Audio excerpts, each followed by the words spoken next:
ఆనందమానందమే ఆనందమానందమే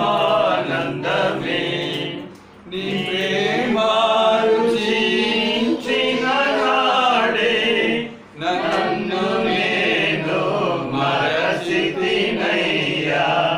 నీ ప్రేమ రుచించిన నాడే నన్ను నేను మరచితినయ్యా నీ ప్రేమధికమయా నాపై నీ ప్రేమధికమయా నీ ప్రేమధికమయా నాపై నీ ప్రేమధికమయా ప్రేమా ప్రేమా ప్రేమా ప్రియుడవు నీవే ఆనందమానందమే ఆనందమానందమే ద్రోహీనయ్యన్నాయో నిన్ను గాంచగా తిరిగితినయ్యా ద్రోహీనయ్యన్నాయో నిన్ను గాంచగా తిరిగితినయ్యా ప్రేమతో నా ప్రియుడా నన్ను కౌగలించితివే ప్రేమతో నా ప్రియుడా నన్ను కౌగలించితివే ప్రేమా ప్రేమా ప్రేమా ప్రియుడవు నీవే ఆనందమానందమే ఆనందమానందమే యోహాను సువార్త 6వ అధ్యాయం అండి. యోహాను సువార్త 6వ అధ్యాయం 21 గట్టిగా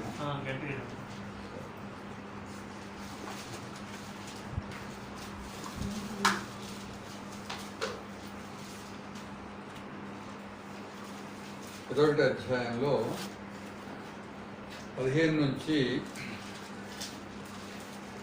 19 వరకు మార్చి చదువుకున్నాం. 15 నుంచి 19 వరకు మార్చి 21 అధ్యాయం యోహాను సువార్త 15 నుంచి 19 వరకు మార్చి చదువుకుందామండి. వారు భోజనం చేసిన తరువాత యేసు సీమోను పేతురును చూచి, యోహాను కుమారుడైన సీమోను, వీరికంటే నీవు నన్ను ఎక్కువగా ప్రేమించున్నావా అని అడుగగా అతడు, అవును ప్రభువా, నేను నిన్ను ప్రేమించున్నానని నీవే ఎరుగుదువని ఆయనతో చెప్పాను. యేసు, నా గొర్రె పిల్లలను మేపుమని అతనితో చెప్పాను.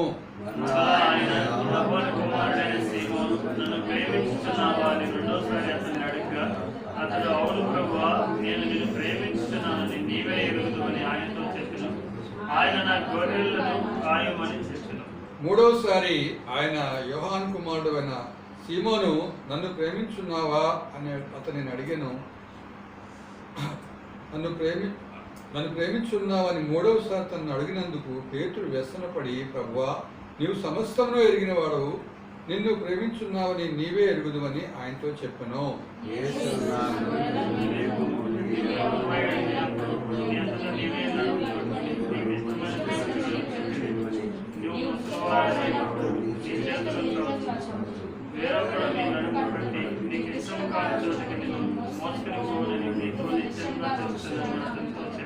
అతడు ఎట్టి మరణం వలన దేవుని మహింపరచునో దానిని సూచించి ఆయన ఈ మాట చెప్పాను. ఇట్లు చెప్పి నన్ను వెంబడించుమని అతనితో నేను చాలండి. వెంగళ తండ్రి, గొప్ప దేవా, నాథాన్ని కొందనాలు స్తోత్రాలు చెల్లిస్తున్నాను.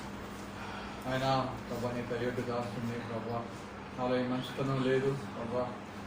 ఆయన మరి బల నిమిత్తమై ప్రభా కొద్ది నిమిషాలు ప్రభా వాక్యం ధ్యానించడానికి ప్రభా మీకు సహాయం చేయండి ప్రభా. మీ ప్రేమను మరొకసారి మేము తలుచుకోవడానికి మీరే సహాయం చేయండి.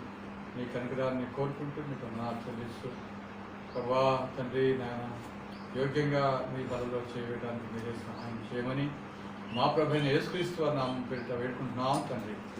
ఆమేన్. ఇక్కడ ఎన్నిసార్లు అండి ప్రభు పేతుర్ని 3 సార్లు. 3 సార్లు. ఆయన ఎన్నిసార్లు అబద్ధం ఆడాడు? 3 3 సార్లు. సార్లు. 3 సార్లు అబద్ధం ఆడాడు కాబట్టి 3 సార్లు ప్రభు హెచ్చరించినట్టు మరి ప్రేమించున్నావా అని అడిగారు. 3 సార్లు కూడా ఒకే సమాధానం వచ్చింది, కానీ 3వసారి చెప్పిన సమాధానంలో కొంత తేడా ఉందా? చదవండి, ఆ 3వ వచనం చదవండి. పేతురు జవాబు చెప్పిందని చదవండి ఎవరన్నా. పేతురు వ్యసనపడి, ఉమ్, ప్రభువా, ఉమ్, నీవు సమస్తము ఎరిగిన వాడవు, ఉమ్. నేను ప్రేమించుచున్నానని నీవే ఎరుగుదువని ఆయనతో చెప్పాను. నీవు సమస్తమును ఎరిగినవాడు. ఎరిగినవాడు అంటే ఏంటి? దీనికి అర్థం చెప్తారా? ఆ? వాస్తవానికి దేవుణ్ణి యేసు వారి కష్టకాలంలో ఆయన ప్రేమించాడా? చెప్పండి. ప్రేమించలేదు. మనమేమి దాన్ని వెనకంజ వేయాల్సిన విషయం లేదు, డౌట్ పడాల్సిన విషయం లేదు. మరి నేను ఎవరు వచ్చినా రాకపోయినా నేను వెంబడిస్తాను అని ఖచ్చితంగా చెప్పినటువంటి వ్యక్తి కాస్త 3 సార్లు అబద్ధం ఆడుతూ వచ్చాడు, నేను ఎరగనంటూ వచ్చాడు. మరి అంతేకాకుండా చివరి ఘడియల్లో కూడా యేసు వారు పేతురు వంక చూశాడండి. ఆ ఒక్క వచనాన్ని కూడా చూసుకున్నాం. 22 లూకాసు వార్తలో ఆ వచనం ఉంది, చదవండి. ఇది గట్టిగా చదవండి ఎవరును. 60-61, 22 అధ్యాయం 60-61. అందుకు పేతురు, ఆ, పోయి ఉమ్. నీవు చెప్పినది నాకు తెలియదా నేను ఆ తర్వాత దాని ముందు 59 కూడా చదవండి, బాగుంది. ఇంచుమించు ఇంచుమించు ఒక గడియైనను తర్వాత మరి ఒకడు నిశ్చయంగా వీడును అతనితో కూడా ఉండెను, వీడు గలిలీయుడని నడమగా చెప్పాను. అందుకు పేతురు, పోయి నువ్వు చెప్పినది నాకు తెలియదని అతడు ఇంకనో మాట్లాడుతుండగా వెంటనే కోడి కూర్చును. అప్పుడు ప్రభు తిరిగి పేతురు వైపు చూచాను కనుక, పేతురు, నేడు కోడి కొయ్యకు మునుపు నువ్వు ముమ్మారు నన్ను ఎరుగుదు అని ప్రభు తనతో చెప్పిన మాట జ్ఞాపకం చేసుకుని వెలుపలికి పోయి సంతాపపడి ఏడ్చెను. అంటే 3వసారి అబద్ధం ఆడుతున్నప్పుడు యేసు వారు పేతురు వంక చూచాడు. చూడంగానే మనకి లోపల మనసులో ఎంత గుచ్చుకున్నట్టు అయిపోద్ది కదా. యేసు ఎదురుగానే ఉన్నాడు, అక్కడి నుంచి అవతల వ్యక్తి నువ్వు కూడా ఆయనతో ఉన్నాడే కదా అంటే ఆయన ఎవరో నాకు తెలియదు అని అంటున్నప్పుడు యేసు ప్రభు డైరెక్ట్గా ఆయన చూస్తున్నాడు. చూసినప్పుడు అప్పుడు తన అబద్ధం ఆడాడు. అంతేకాకుండా వెంటనే ఏం జరిగింది? కోడి కూసింది. కూయంగానే మరి సంతాపపడి ఏడ్చాడు. అక్కడ పశ్చాత్తాపం కనిపిస్తుంది, కానీ ఆ పశ్చాత్తాపము నిజమైన పశ్చాత్తాపమే కావచ్చు, కానీ అది నిలకడగా ఉందా? పశ్చాత్తాపము అంటే నిలకడగా లేదు. ప్రభు ఏమన్నాడు? మరి నన్ను వెంబడించమన్నాడు, మరి నేను మనుషులు బట్టి జాలరుగా చేస్తానన్నాడు. మరి ఇవన్నీ కూడా అతను మర్చిపోయిన వాడుగా ఉన్నాడు. ఎందుకంటే 21 అధ్యాయం చూసినప్పటికీ ప్రాముఖ్యంగా 21 అధ్యాయంలో అతను ఏ పని చేయడానికి వెళ్ళాడండి? చెప్పండి, మీరు చెప్పండి, చిన్నపిల్లలు చెప్పండి, ధనుష్ట్రాలు చెప్పండి. ఏం చేయడానికి వెళ్ళాడు? చేపలు పడటానికి వెళ్ళాడు. చేపలు పడటానికి వెళ్ళినప్పుడు మరి చేపలు పడటానికి వెళ్ళేటువంటి సందర్భము, యేసు వారికి వచ్చిన సందర్భం ఎన్ని సందర్భాలు ఉన్నాయి? మరి సువార్తల్లో ఎన్ని సందర్భాలు ఉన్నాయి? 4 కూడా కలిపినా కూడా 2 సందర్భాలు ఉన్నాయి. ఇంకో సందర్భం ఎక్కడ ఉంది చెప్తారా? లూకాసు వార్త 5వ అధ్యాయము 5వ వచనం.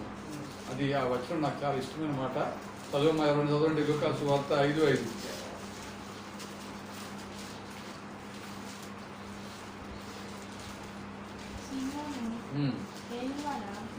రాత్రి అంతా నాకు ప్రయాసపట్టింది కానీ నాకేమీ దొరకలేదు.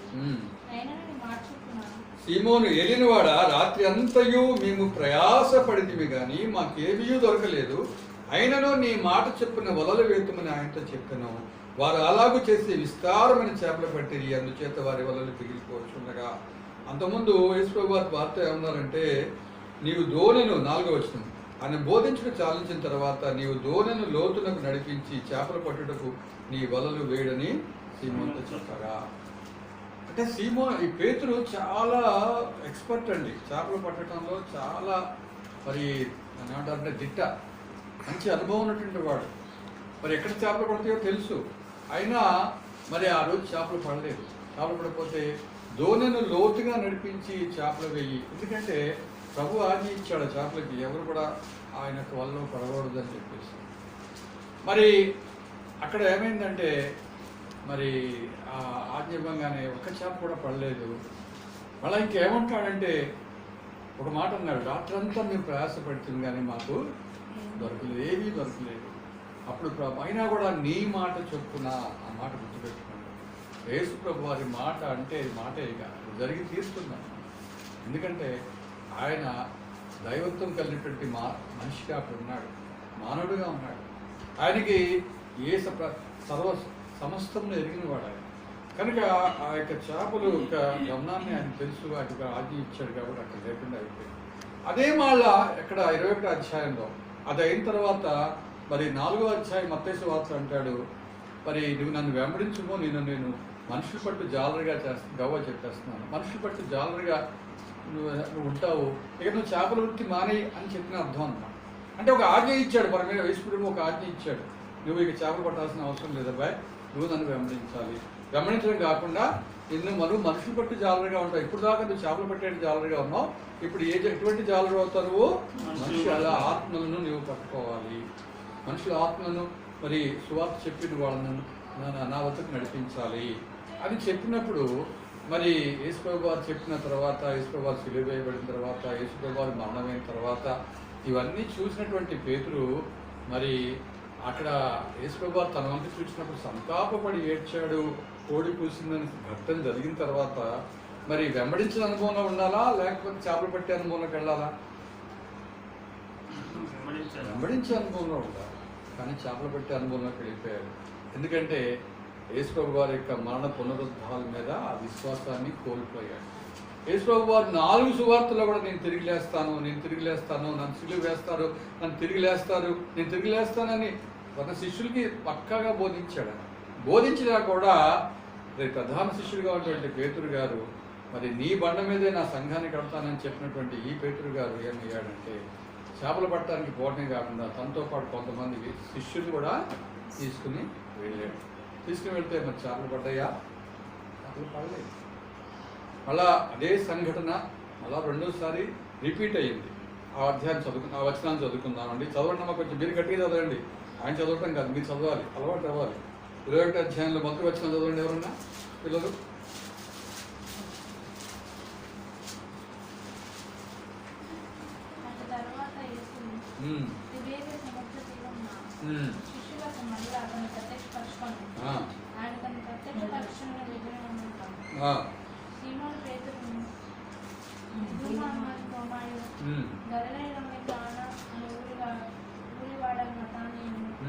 జబదయి కుమారులను ఆయన శిష్యుల్లో మరి ఇద్దరిలో కూడి ఉంది.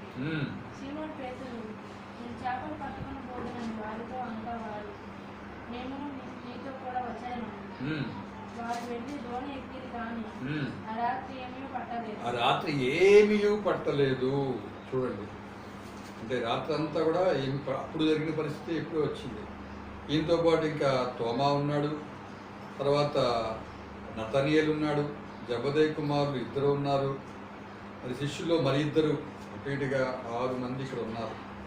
మరి పేతురు గారు వెళ్తుంటే ఇక వాళ్ళు కూడాను మరి ఆయనే వాడికి పెద్ద కాబట్టి మన పెద్దనే వెళ్తున్నాడు, మరి మనం కూడా వెళ్దాం, ఆయనతో పాటు మనం కూడా కొంచెం చేపలు తెచ్చుకుందాం, చేపల కూర వండుకుందాం, మన ఇంట్లో వాళ్ళు చేపల కూర చేసుకుందాం అన్నట్లుగా మరి ఇంత వర్తమానాలు విని, ఇంత వాక్యం విని, వాక్యం వింటే ఒక ఎత్తు, నీ విశ్వాసం ఏమైపోయింది? తిరిగి వస్తానన్నటువంటి యేసుప్రభు వారి నిమిత్తమై ఏం చేయాలంటే, యేసుప్రభు తిరిగి నువ్వు వస్తున్నావు, మరి ఆ యొక్క సమాధి దగ్గర లేచినటువంటి అనుభవాలు మరి అప్పటికి జరుగుంటూ జరగలేదు, మనకి అక్కడ కనెక్షన్ మనకు తెలియట్లేదు. కానీ అయితే మరి ఆ విశ్వాసంతో వాళ్ళు కనిపెట్టి ఉండాల్సింది పోయి వాళ్ళు కనిపెట్టి ఉండకుండా చేపలు పడటానికి వెళ్ళారు. అయితే చేపలు పట్టినాయి అంటే చేపలు పడలేదు. మరి సూర్యోదయం మగుచుండగా యేసు ధరిని నిలిచాను, అయితే ఆయన యేసు అని ఆ శిష్యులు గుర్తుపట్టలేదు. అంతేకాకుండా ప్రభు అడుగుతున్నాడు, పిల్లలారా మీ వద్ద ఏమైనా ఉన్నదా అని అంటూ ప్రభు ఏమన్నాడంటే, కుడి ప్రక్కన వల వేయడి మీకు దొరుకునని చెప్పిన కనుక వారు అలాగే వేయగా చేపలు విస్తారంగా పడినందున వల లాగలేకపోయిరి. చూడండి, ఆ చేపలు కూడా ఎన్ని చేపలు అంటే కింద ఉంది, ఇంచుమించు 200 మూరల 150 ఉందన్నమాట. వచ్చిన ఎక్కడ ఉన్నది చెప్పండి. 11వ వచనం. 11వ వచనమా చదవండి. సీమోను పేతురు దోణి ఎక్కి వలలను జరకలాగిను. అది 153 గొప్ప చేపలతో నిండి 153 గొప్ప చేపలతో నిండి ఉండెను. 11వ వచనం అన్నమాట. అంటే చూడండి, విస్తారంగా చేపలు పడ్డాయి. అంతకుముందు ఒక్క చేప కూడా పడలేదు. పేతుడు ఎంత అనుభవజ్ఞుడు చేపలు పట్టడంలో, కానీ ఒక్క చేప కూడా పడలేదు. మరి ఈ సమయంలో ఈ మాటలు ఎందుకు గుర్తు చేసుకోవట్లేకపోతున్నాడు యేసుప్రభు వారు? అది ఒక్క నీ మాట మాత్రం సెలవు, నువ్వు మాట నీ మాట చెప్పున చేస్తామన్నటువంటి పేతురు గారు అప్పుడు యేసుప్రభు వారిని ఎందుకు గుర్తు చేసుకోలేకపోయాడు? మరి యేసుప్రభు వారు ఇప్పుడు ఆయన మాట చెప్పడం జరిగింది. ఇప్పుడు ఆయన ఏం చెప్పాడు? నన్ను మనుషులు పట్టు జాలరుగా ఉండమంటే నేనేంటి ఇప్పుడు చేపలు పడుతున్నాను, అందుకే చేపలు పట్టట్లేదు అనేటువంటి ఒక ఆలోచన ఆయనకు రాలేదు.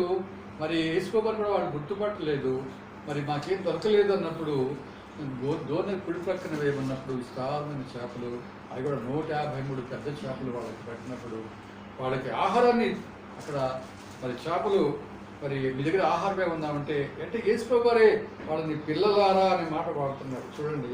కనుక మరి పిల్లలారా మీ వద్ద ఏమన్నా భోజనం, మీ వద్ద ఏమైనా ఉన్నదా? తర్వాత యేసు రండి, 12వ వచనము,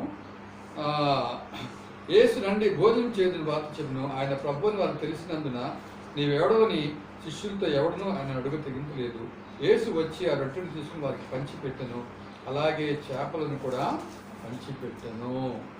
అంటే అప్పటికి యేసు ప్రభు వారు ప్రత్యక్షమైంది ఎన్నోసారి అంటండి? 3వసారి. అంటే గమనించండి, ఇక్కడ యేసు ప్రభు వారు తిరిగి లేచినటువంటి సందర్భం కూడా వచ్చేసింది. అయినా కూడా పేతురు గారిలో ఆ విశ్వాసము, ఆ పరిస్థితి, అంటే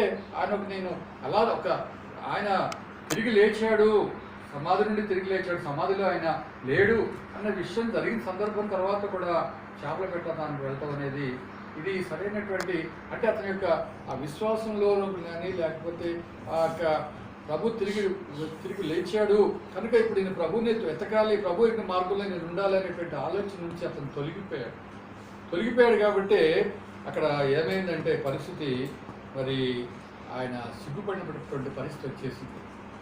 3 సార్లు ప్రభు అడిగాడు, ఇక్కడ నువ్వు నన్ను ప్రేమిస్తే నా మందని కాయి, నా గొర్రెలను మేపుము అని అంటున్నప్పుడు, మరి 3 సార్లు అన్నప్పుడు వ్యసనపడి అనే మాట మనం విన్నాం కదా.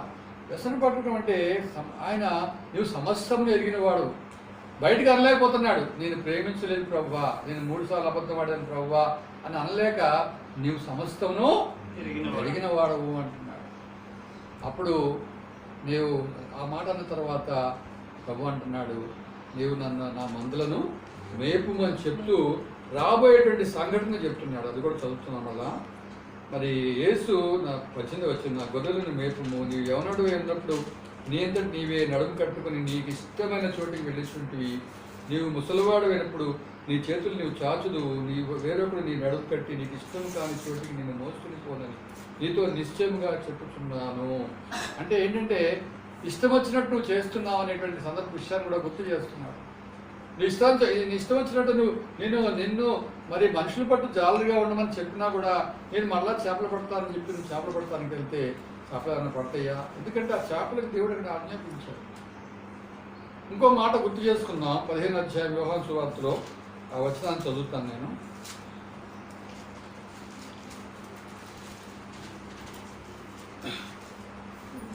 నేను ద్రాక్షావల్లి అనే మాట చదువుతున్నాను. 15:5 ద్రాక్షావల్లిని నేను, తీగలు మీరు, ఎవడు నా యందు నిలిచియుండునో నేను ఎవరి యందు నిలిచియుండునో వాడు బహుగా ఫలించును, నాకు వేరుగా ఉండి మీరేమీ చేయలేరు. ఇది నాకు బాగా ఇష్టమైన మాట. నాకు వేరుగా ఉండి మీరేమీ చేయలేరు. యేసు ఎవరండి మనకి? ద్రాక్షావల్లి. ఎవరండి ఆయన? ద్రాక్షావల్లి. మరి గ్రేప్ గార్డెన్స్ చూసారా? గ్రేప్ గార్డెన్ అంటే ద్రాక్ష తోటలు చూసారా ఎవరన్నా? ఎవరు చూడాలి. హైదరాబాద్లో ఉంటాయి ద్రాక్ష తోటలు.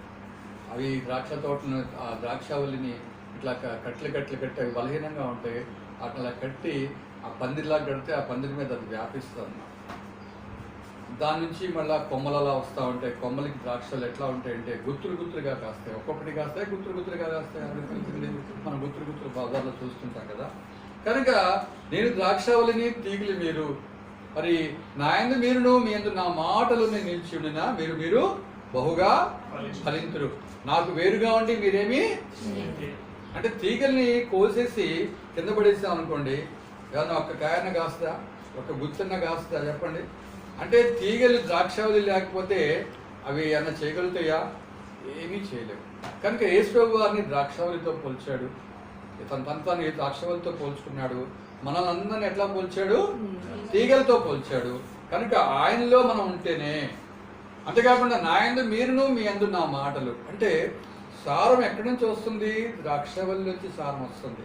మీరు మామిడి చెట్లు తీసుకోండి, మనం బాగా చూసేది మామిడి చెట్లు చూస్తూ ఉంటాం, జామ చెట్లు చూస్తూ ఉంటాం, తర్వాత ఇంకా రకరకాల చెట్లు పళ్ళ చెట్లను చూస్తూ ఉంటాం.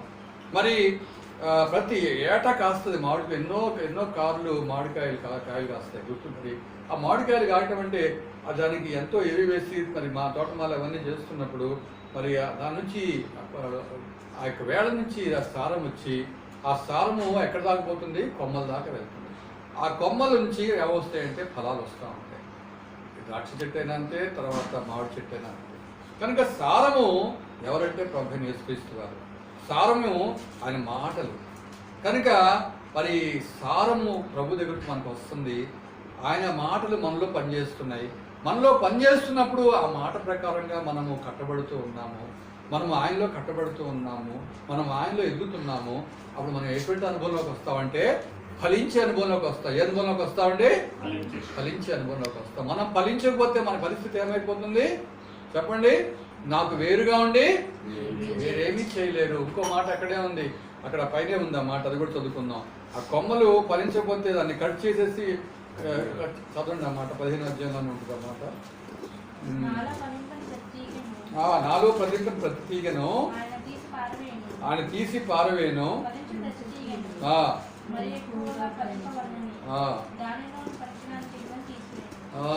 దానిలోని పనికిరాని తీగలను తీసివేయను. కనుక ఆ తీగలు ఏమైపోతాయి? మంట పెట్టి కాల్ చేస్తారు. అలాగే మన పరిస్థితి కూడా యేసు ప్రభు అనేటువంటి ఒక ద్రాక్షావళిలో ఉంటే యేసు ప్రభు నాకు సారం వస్తూ ఉంటుంది. ఆయన మాటలు విన్న కొద్దీ ఆయన మాటల యొక్క ప్రభావం నాలో పనిచేస్తూ ఉంటుంది.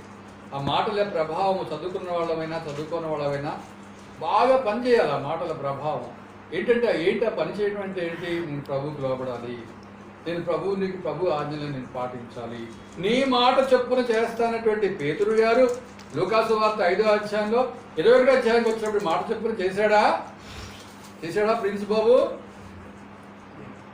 చేయలేదు. ఆయనంతా అక్కడ ఉంది, కాన్సన్ట్రేషన్ నా ఫోటో మీద ఉంది. కనుక ఆయన అంటే మాట తప్పినట్టు అంటే ఇక్కడ తొలగిపోయాడు. ఒక మాట చెప్పాలంటే తొలగిపోయాడు. వెంబడించే అనుభవంలో లేడు, విశ్వాసంలో లేడు. అంటే తన ఇష్టం చొప్పున చేయడానికి వెళ్ళిపోయాడు. తన ఇష్టం అంటే ఏంటి? నా జ్ఞానము, నా సామర్థ్యము, నా బలము, నా చేపలు పట్టే అనుభవము, నా 30 ఏళ్ళ అనుభవము, నేను చేపలు పట్టలేనా?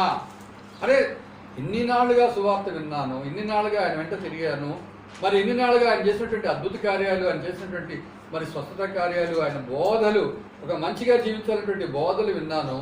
ఇప్పుడు ఇలా ఎందుకు అయిపోతున్నాను అని ఒకసారి కూడా ఆయన ఆలోచించుకోకుండా చేపలు పడటానికి వెళ్ళటం కాకుండా ఆయనతో పాటు మళ్ళీ ఒక 6 మందిని కూడా తీసుకెళ్ళాడు. మరి అక్కడ ఆయనలో లేకుండా పక్కకి తొలగిపోయినందున మరి చేపలు పడతాయా అంటే చేపలు పడటం అంటే ఒకటే మాట, ఆయనలో ఉంటేనే మన పనులు అవుతాయి. గుర్తుపెట్టుకోండి. ఆయనలో లేకపోతే మన పనులు ఏమవుతాయి? నష్టము కలుగుతుంది. ఎందుకంటే నన్ను ఒక పనికి ఆయన ఎన్నుకున్నాడు.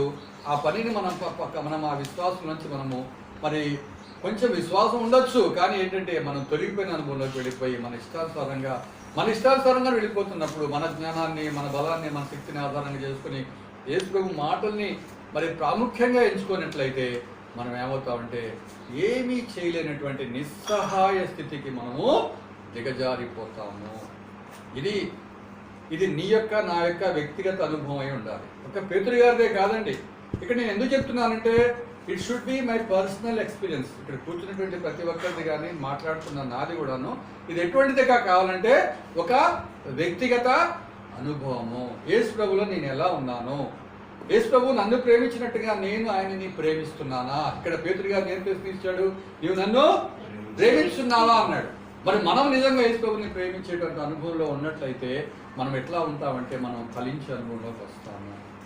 మనం ఆయన ఆజ్ఞ చెప్పున మనం ఉన్నప్పుడు మనం ఆయనలోనే ఉంటాము. మన వలన ఆయన నామము మహింపరచబడుతుంది. దేవుని కూడా మనము మహిమను తీసుకొస్తాము.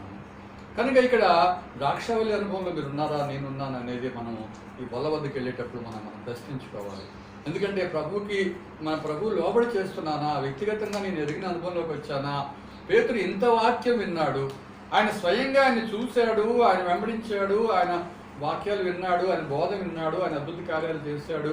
మరి నేను ఎవరు ఒప్పుకోకపోయినా, ఎవరిని వెంబడించకపోయినా నేను వెంబడిస్తానంటే వ్యక్తి 3 సార్లు అబద్ధం ఆడటం కాకుండా మరి యేసు ప్రభువు తన వంక చూసినా కూడాను సంతాపపడ్డప్పుడు కూడా మళ్ళా చేపలు పడి పెట్టడానికి వెళ్ళటము, ఇవన్నీ కూడా మరి సమస్తం నువ్వు ఎరిగిన వాడు అన్నప్పుడు అప్పుడులో అతనిలో కార్యం జరిగింది.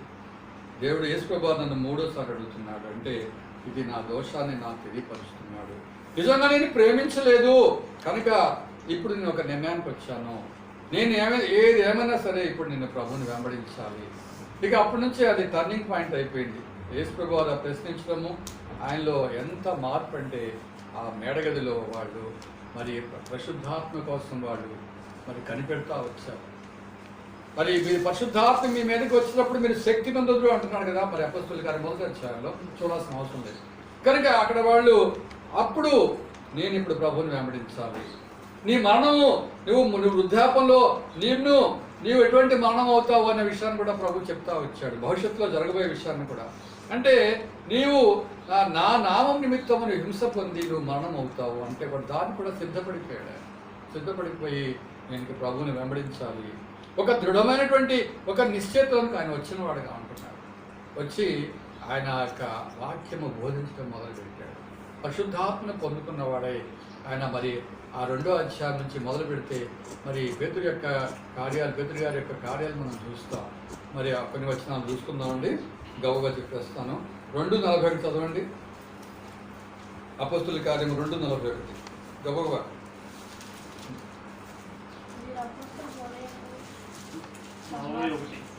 2:41 అమ్మ, 42 గారు. కాబట్టి అతను వాక్యం అంగీకరించిన వారు బాప్తిసం పొందిరి. ఆ దినమందు ఇంచుమించు 3,000 మంది చూసారా?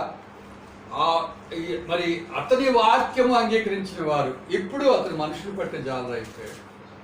చేపలు పట్టే జాలరు కాదు, ఇప్పుడు మనుషులు పట్టే జాలరు అయ్యాడు. ఎప్పుడు మేడగదిలో కనిపెట్టి యేసు ప్రభువు చెప్పిన ఆజ్ఞ ప్రకారంగా మరి అక్కడ మరి ఆ శిష్యులు అందరూ, తర్వాత సహోదరి మరియా, ఇంకా కొంతమంది సహోదరులు కూడా వారితో చేరి మేడగదిలో వాళ్ళు ప్రార్థన చేస్తున్నప్పుడు పరిశుద్ధాత్మ దేవుడు వాళ్ళ మీదకి వచ్చినప్పుడు వాళ్ళ శక్తినే కాకుండా వాళ్ళు ధైర్యాన్ని కూడా పొందుకున్నారు. ఒకసారి 3,000, ఇంకోసారి ఎంతమంది అండి? 5,000. ఆ వాక్యం 4:4 చదవండి. అపొస్తలుల కార్యము.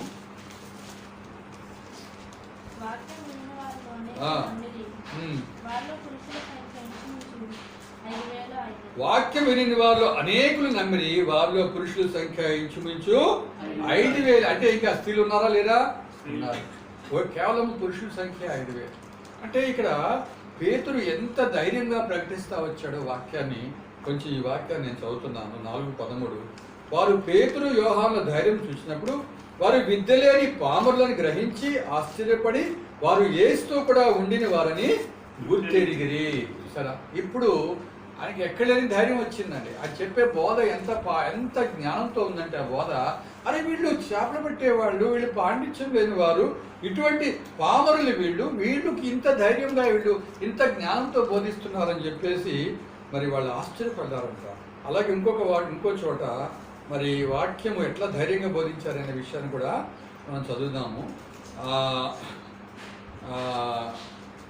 నీ వాక్యంలో 4:24-31 చదువుతున్నానండి, మధ్య నుంచి చదువుతున్నాను. నీ వాక్యమును బోధించినట్టు అనుగ్రహించును. వారు ప్రార్థన చేయగానే వారు కూడి ఉన్న చోటు కనిపించను. అప్పుడు వారందరూ పరిశుద్ధాత్మ నిండిన వారై దేవుని వాక్యమును ధైర్యముగా బోధించిరి. కనుక ఇక అక్కడి నుంచి ఇక ఆయన యొక్క సేవ ఆరంభమైంది. మరి అపొస్తలుల కార్యం 1వ అధ్యాయం నుంచి కూడా మరి ఆ శృంగారం అనేటువంటి దేవాలయం దగ్గర ఆ కుంటివాడిని స్వస్థపరచడము, మరి మీంగాలు ఈ పని చేస్తుంది, జీవాధిపతి అయినటువంటి యేసు ప్రభుని మీరు చంపారు, ఆయనే తిరిగి ఇతను లేపాడు, ఆయన నామంలోనే వీడు స్వస్థత పొందుకున్నాడని వాళ్ళందరి ముందు కూడా ధైర్యంగా ప్రకటించారు. తర్వాత ఇంకా ఈయన చేసినటువంటి కార్యాలు చూస్తే 4, 5, 12, 13, 14 చదువుతున్నాను. ప్రజల మధ్య అనేకమైన సూచక్రియలను మహత్కార్యములను అపోస్తుల చేత చేయబడుచుడను మరియు వారందరూ ఏకమనస్కులై సొలొమోను మంటపంలో ఉండిరి. కడమవారిలో ఎవడనో వారితో కలుసుకుంటే తెగించలేదు కానీ ప్రజలు వారిని గణపరచుండిరి. పురుషులేమి స్త్రీలను అనేకులు మరి ఎక్కువగా విశ్వాసులై ప్రభు పక్షమున చేర్చబడి అందుచేత పేతురు వచ్చుచుండగా జనులు రోగులను వీధుల్లోనికి తెచ్చి వారిలో ఎవరి మీదనైనా అతని నీడైనను పడవలనని మంచముల మీదను పరుపుల మీదను వారిని ఉంచిరి. మరియు యెరూషలేము చుట్టూ నుండి పట్టణముల జనులను రోగులను అపవిత్రాత్మ చేత పీడింపబడిన వారిని మోసుకొని కూడి వచ్చి వారందరూ స్వస్థ. పేతురు గారు ఇట్లా వెళ్తున్నాడు, ఆయన నీడ మా మీద పడితే చాలు అని మంచాల మీద పేషెంట్లు పట్టుకొచ్చారు, రోగులు పట్టుకొచ్చారు, తర్వాత పరుగుల మీద పట్టుకొచ్చారు, అలా గట్టిగా పడుకోబెట్టారు. తర్వాత మళ్ళా అపవిత్రాత్మ పట్టిన వాళ్ళని తీసుకొస్తే వారిలో కొందరనే మాట రాలేదు, వారందరూ కూడా స్వస్థత. ఇది వ్యక్తిగతంగా నేను మాటికి పదాన్ని వాడుతున్నాను. వ్యక్తిగతంగా పేతురు యేసు ప్రభు వారిని తెలుసుకున్న అనుభవంలోకి వచ్చాడు. ఎప్పుడు 21వ అధ్యాయంలో. అంతకుముందు విన్నాడు, వాక్యం విన్నాం. మనం కూడా అంతేనండి, మీరు నేను కూడా తప్పేం లేదు. నేను కూడా అనేక సంవత్సరాలు నేను వాక్యం విన్నాను, కానీ వ్యక్తిగతంగా ప్రభుని ఎరగడానికి చాలా సమయం పట్టింది నాకు. ఎందుకంటే ఈయన నా ప్రభు సమర్థుడు అని మరి వాళ్ళు అన్నట్లుగా ఎవరు చెప్పండి, సమర్థుని మాట ఎవరు వాడారండి? షడ్రక్ మెషక్ నా ప్రభు నన్ను రక్షించడు సమర్థుడు. ఆనాడున్నటువంటి ఆ కాలంలో ఉన్నటువంటి ఆ సమర్థుడైనటువంటి దేవుడు మరి పేతురు కాలంలో ఉన్నటువంటి సమర్థుడైనటువంటి యేసు ప్రభు ఈనాడు మన మధ్య లేడా? ఈనాడు మన మధ్య, ఈనాడే కాదు రాబోయే యుగాల్లో కూడా యేసు ప్రభు వారు మన మధ్యలో కార్యం చేయట్లేదా? చేయబోయేవాడు కాదా? అని చేసేవాడు. ఎందుకంటే మనం ఒకటే, నన్ను నేనేం చేసుకోవాలి? యేసు ప్రభు వారి ముందు నేను 0 చేసుకోవాలి.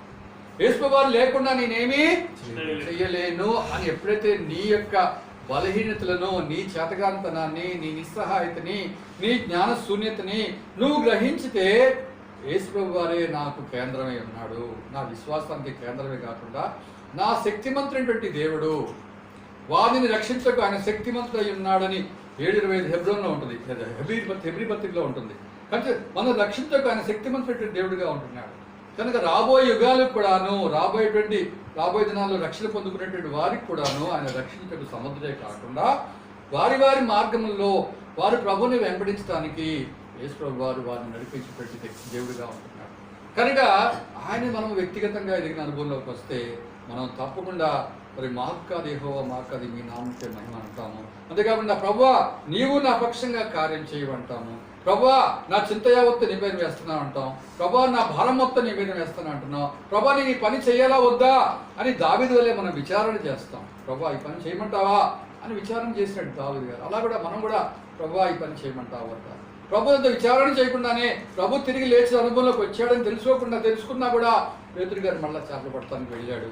ఎప్పుడైతే నీవు సమస్తమును 3వసారి ప్రశ్నించినప్పటికీ సమస్తం ఎరిగిన వాడు అని మరి వ్యసన పడి అప్పుడు ప్రభు నా గొర్రెలను మేపము, అంతేకాకుండా నీ పరిస్థితి రాబోయే దినాలు ఎలా ఉంటుంది?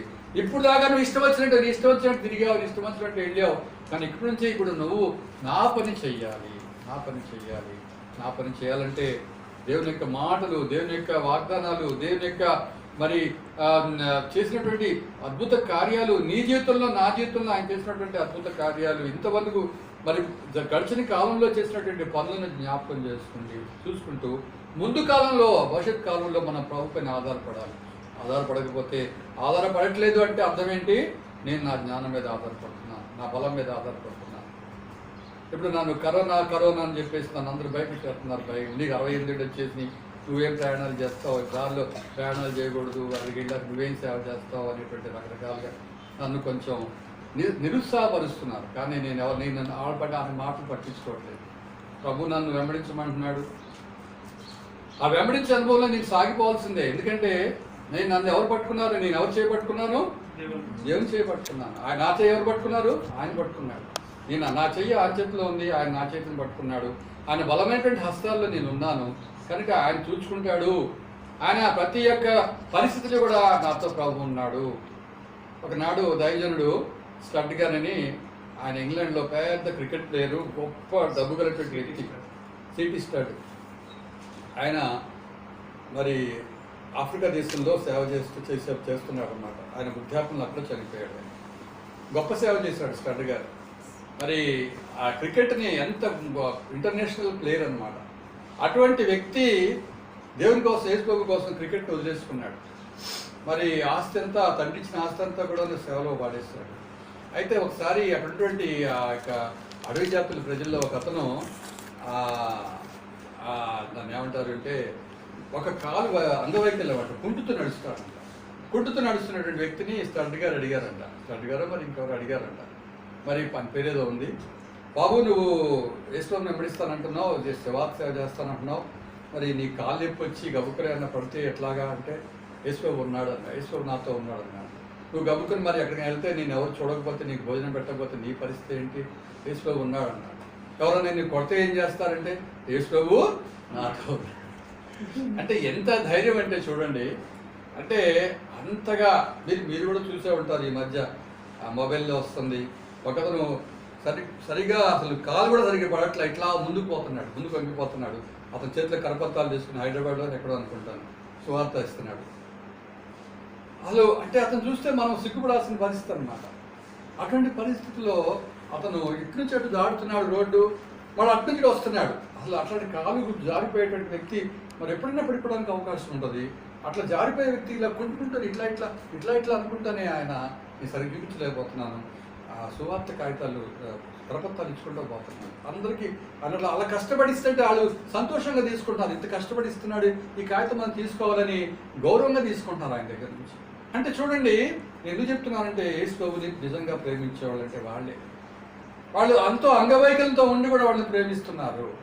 ఇక్కడ పేతుర్ని నువ్వు నన్ను ప్రేమించున్నావు అనేటువంటి ఆ 3వ మాట దగ్గర ఆయన పట్టుబడిపోయాడండి. ఆయన వ్యక్తిగతంగా ఇక నేను నా జ్ఞానము, నా చేపలు పట్టే అనుభవాలు, నా పాత అలవాటు, నా స్వభావం అంతా కూడా నేను తొంగలో దొక్కి యేసు ప్రభు ఏం చెప్పాడు నాకు, యేసు ప్రభు నన్ను వెంబడించమంటున్నాడు, ఆయన ముందరి మాయమ్మ కాపరిగా ఉండమంటున్నాడు, మరి కాయమంటున్నాడు, మేపమంటున్నాడు. కనుక నేను ఇప్పుడు దేవుని పనిలోనే నేను ఉంటాను, నేను చచ్చినా పర్లేదు, నేను ఏమైపోయినా పర్లేదు, నేను దేవుని సేవ చేయాలి అని ఎప్పుడైతే తను పూనుకొని దేవుని వాక్యాన్ని మరి చక్కగా బోధిస్తున్నప్పుడు మరి ఎంతోమంది ప్రభువుని నమ్ముకోవటమే కాకుండా, నమ్ముకోవటం ఒక్కటే కాకుండా అనేక మంది స్వస్థత పొందుకుంటూ వచ్చారు. అయితే పేతురు యొక్క అనుభవాన్ని బట్టి మనం నేర్చుకోవాల్సిన విషయాలు కొన్ని ఉన్నాయి. అవి చెప్పి నేను ముగించేస్తాను, సమయం ఎక్కువ తీసుకున్నాను. ఇక్కడ పేతురు గారి యొక్క విషయాల్లో ఒక్కసారి మనం నేర్చుకోవాల్సినటువంటిది, ఆయన కొన్ని ప్రభు దగ్గర నుంచి ఏం నేర్చుకున్నాడో మనం కూడా వాటిని నేర్చుకోవడానికి ప్రయత్నించాలి. అవి ఏంటంటే యేసు ప్రభు వారిలో ఆయన చూసినటువంటిది మరి దీనత్వాన్ని చూశాడండి. యేసు ప్రభు వారిలో దీనత్వం చూశాడు, యేసు ప్రభు వారి యొక్క శ్రమానుభవాన్ని చూశాడు, మరి యేసు ప్రభు వారి యొక్క మరి త్యాగాన్ని చూశాడు, బల్యార్పణని చూశాడు. ఆ బల్యార్పణ ఈ 3 కూడా ఆయన జీవితంలో కార్యం చేస్తూ వచ్చాయి. ఒకటి దీనత్వం గురించి మనం చదువుకున్నట్లయితే చదవండి, మీకు బాగా తెలిసిన వాక్యం కదా, మత్తయి సువార్త 11:29 చదవండి.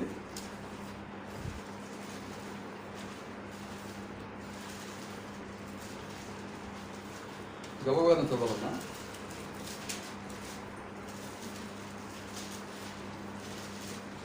మత్తయి సువార్త 11:29. నేను సాత్వికుడును, అంతేనండి, సాత్వికుడను దీన మనసు కలవాడను కనుక మీ మీద నా కాడిని ఎత్తుకుని నా యొద్ద నేర్చుకుని అప్పుడు మీ ప్రాణములకు విశ్రాంతి దొరుకును.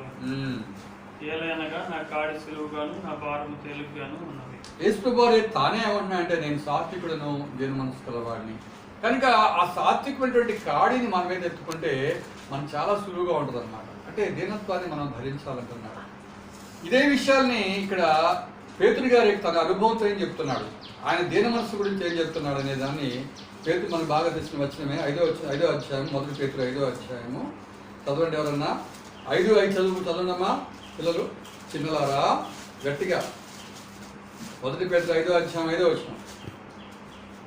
చిన్నలారా, ఆ, మీరు పెద్దలకు లోబడి ఉండాలి. ఉమ్, మీరందరూ ఎదుటివాని ఎడల ఆ, దీన మనస్సు అనే వస్త్రం ధరించుకొని ఉమ్, మిమ్మల్ని అలంకరించుకొనుడి. ఉమ్, దేవుడు అహంకారాన్ని ఎదిరించి ఉమ్. దీనులకు కృప అనుగ్రహించును. ఇక్కడ దీన మనస్సు, దీనులను, తర్వాత దీని మనస్కులు అనే 3 సార్లు దీన మనస్కుని చెప్తున్నాడు. అంటే పేతుల్లో ఆ దీన మనస్సు వచ్చేసింది. ఎంతో దొందుడుగు స్వభావము, తొందరపడే స్వభావము, వీటన్నిటి గురించి అతని స్వభావం అది సహజ స్వభావం నుంచి కూడా అతను దీన మనస్సుని అలవర్చుకున్నాడు. అందుకనే మరి దీనులకు కృప అనుగ్రహించాడని అనుగ్రహిస్తాడని, తర్వాత దీన మనస్సుని వస్త్రం ధరించుకోమంటున్నాడు. కనుక ఆయన బలిష్టమైన చేతుల కింద, అంటే ఇది కూడా ఏమర్థం అవుతుందంటే యేసు ప్రభువు చేతుల కిందకి మనం రావాలి. ఆయన యొక్క బలిష్టమైనటువంటి చేతుల కిందకి మనం దీన మనస్సుతో మనం వచ్చినప్పుడు మన పనులన్నీ కూడా ఆయన చేసేవాడుగా ఉంటాడు. కనుక రెండోది శ్రమానుభవము. పేతురు రాసిన మొదటి పత్రిక దానిలోనే 4వ అధ్యాయము 1-2 వచనాలు చదువుతున్నాను. క్రీస్తు శరీరమందు శ్రమపడిన కనుక మీరును అట్టి మనస్సును ఆయుధముగా ధరించుకొనుడి. శరీర విషయంలో శ్రమపడేవాడు శరీరమందు జీవించి మిగిలిన కాలము ఇక మీదట మనుజాస్తును అనుసరించి నడుచుకొనిక దేవుని ఇష్టానుసారముగానే నడుచుకున్నట్లు పాపముతో జోలిగా ఏమీ లేకుండా ఉండును. అలాగే ఇంకొక వచనం చదువుతున్నాను, 4:12 చదువు. ఎవరైనా గట్టి చదవండి. ప్రియులారా, మిమ్మల్ని శోధించినప్పుడు మీకు కలుగుచున్న అగ్నివంత మహాశ్రమలను గురించి మీకేదో యొక్క వంట సంభవించినట్లు ఆశ్చర్యపడుతుంది. క్రీస్తు మహా బయలుపరిచినప్పుడు మీరు మహానందంతో సంతోషించే నిమిత్తము క్రీస్తు శ్రమలలో మీరు పాలివారై ఉన్నంతగా సంతోషించుడి. క్రీస్తు శ్రమలలో మీరు పాలివారై ఉన్నంతగా సంతోషించుడి.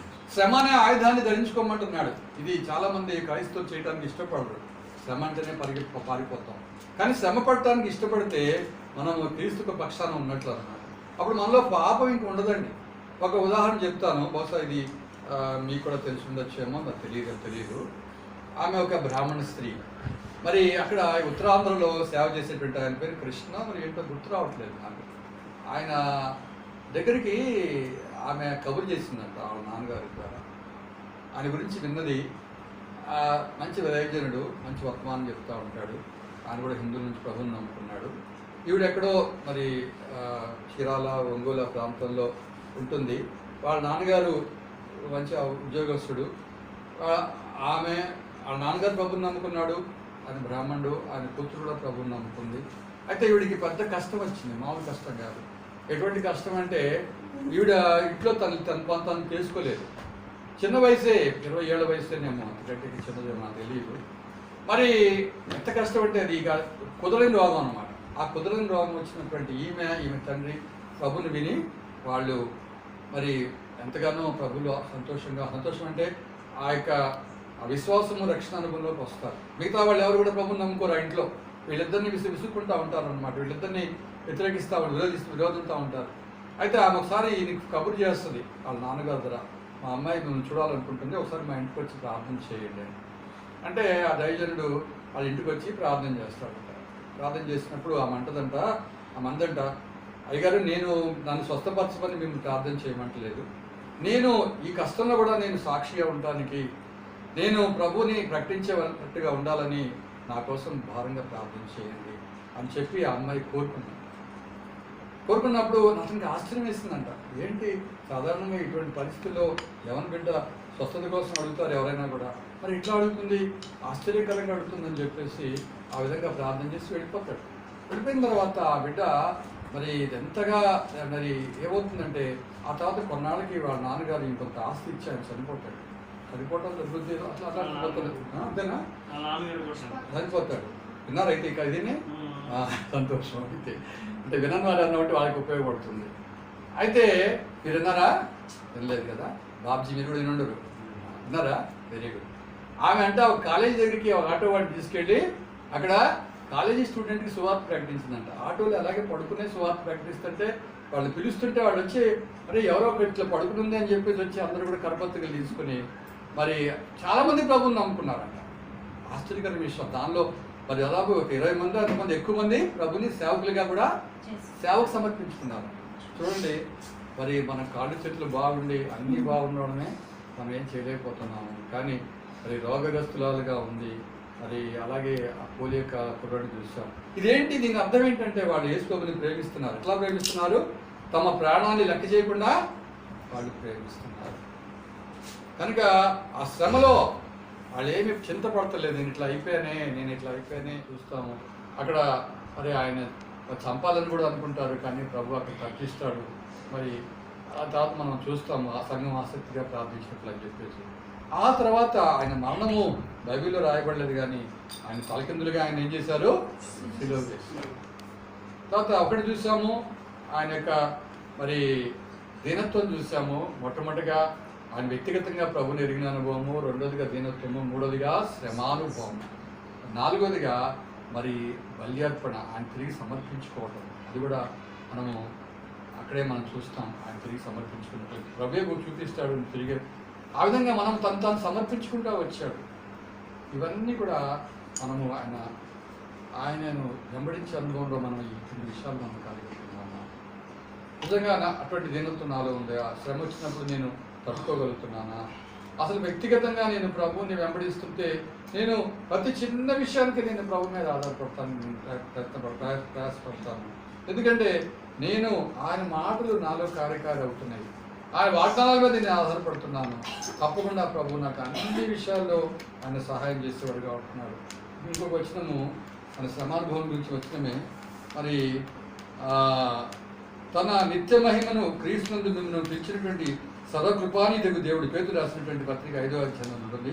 కొంచెం కాలం మీరు శ్రమపడిన పిమ్మట తానే మిమ్మల్ని పూర్ణులుగా చేసి స్థిరపరిచి బలపరచును. 5వ అధ్యాయంలో మరి 10వ వచనం అండి. అంటే ఏంటంటే సంపూర్ణత, అంటే పర్ఫెక్షన్ అంటారు ఇంగ్లీష్లో. అంటే పరిపూర్ణత మనం తెలుగు చదువుకోవచ్చు. పరిపూర్ణత, క్రైస్తవత్వంలో పరిపూర్ణత ఎప్పుడు వస్తుంది? మనం శ్రమానుభవంలో వెళ్ళినప్పుడే. కనుక వీటన్నిటిలో కూడా విశ్వాసం కార్యం చేస్తుంది. ప్రభుని ఎరగటంలో విశ్వాసం కార్యం చేస్తుంది.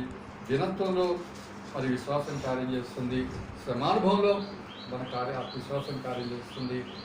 మనం తిరిగి అర్పించుకోవటం. పేతురు తన జీవితాన్నే సమర్పించుకున్నాడు. కనుక అదేంటంటే మనల్ని ఒక బలిగా ప్రభు మన నుంచి కోరుతున్నాడు.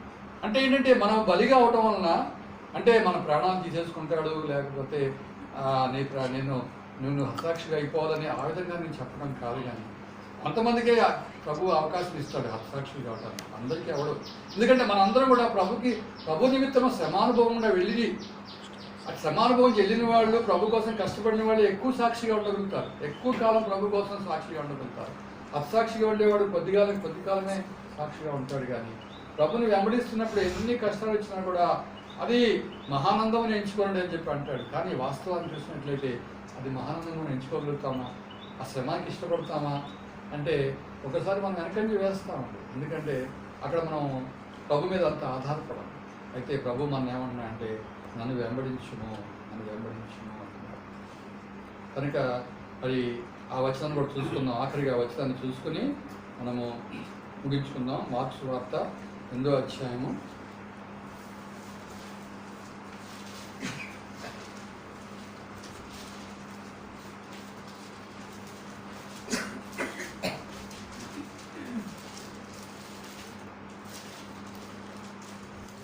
'వస్తాము వెంబడించిన రోజుకి వస్తే ఆయన కోసం శ్రమపడతాము, ఆ దీన మనసు కలిగి ఉంటాము. అంతేకాకుండా మనం ఆయనకి బలిగా అర్పించుకోవడానికి మనము సిద్ధపడతాము. దానివలన మన ప్రాణాన్ని మనము తిరిగి దక్కించుకుంటాము. కనుక మనము పేతురు యొక్క అనుభవాలు చూసాము. నేను పదే చెప్పేది వ్యక్తిగత అనుభవం. నీ వ్యక్తిగత అనుభవంలో నువ్వు ప్రభువుని ద్రాక్షావళిగా ఎంచుకుంటున్నావా? ప్రభువు నాకు మాదిరి, ప్రభువు నాకు మూలము, ప్రభువు నా రక్షణాధారము, ప్రభువు నా అన్ని విషయాల్లో చాలినంత వాడు. మరి ఆ యొక్క పోలియోకాలు ఉన్నట్టు వాడు నా ప్రభు చాలినంత వాడు, నా ప్రభు నాతో ఉన్నాడు అని ఏ విధంగా అన్నాడో మనం ఆ విధంగా అనగలుగుతున్నామా? వ్యక్తిగతమైన వెలిగిన అనుభవంలోకి వస్తేనే నువ్వు